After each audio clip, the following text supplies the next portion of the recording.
السلام عليكم ورحمة الله وبركاته. ازيكم حبايبي؟ عاملين ايه؟ يلا بينا نسمي الله ونصلي على الرسول الكريم ونشوف عملنا احلى مسقعة خفيفة جدا، ما فيهاش غير يدوب معلقتين زيت. حاجة كده جميلة.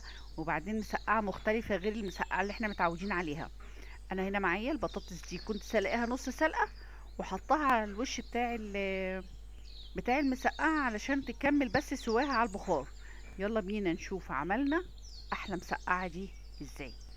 انا معايا هنا بتنجان بقطعه مكعبات. اهم حاجه دايما ان انت تشتري البتنجان بتاعك ما يكونش مبذر، اهم حاجه هو ده اللي بيخليه البذر بتاعه بيبقى مش حلو خالص. بصي انا بقطع المكعبات من غير ما ارش عليه ملح ولا اركنه ولا حاجه خالص، لان احنا مش هنقليه، فمش محتاجين ان احنا نحط له ملح عشان ما يشربش الزيت. انا هقطعه كله مكعبات كده وهحط له شويه زيت، قيمه معلقتين بس، وهحطه كده وهغطي عليه وهسيبه لحد كل شويه هديله تقليبه كده لحد ما يستوي معايا تلات ارباع سوا يعني. بس وهغطيه وهسيبه.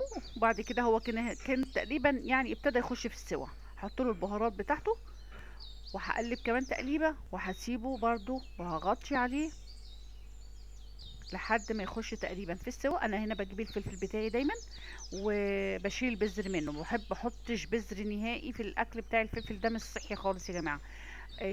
بمسكها اقطعه كده يعني على حراق بارد بقى زي ما يعجبك. ومعايا هنا تلات اربع طماطمات مقطعاهم مكعبات برضو كبيره، وبرضو هحطهم على البتنجان والفلفل بعد ما استووا. هنا كده تقريبا كانوا قربوا يخشوا في السوا خلاص.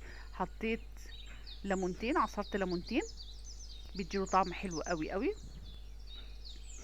بس وهحط الطماطم وهسيبه يتسبك كده مع نفسه. بصراحة أكلة جميلة قوي قوي، جربيها مش هتندمي. ودي معلقة توم.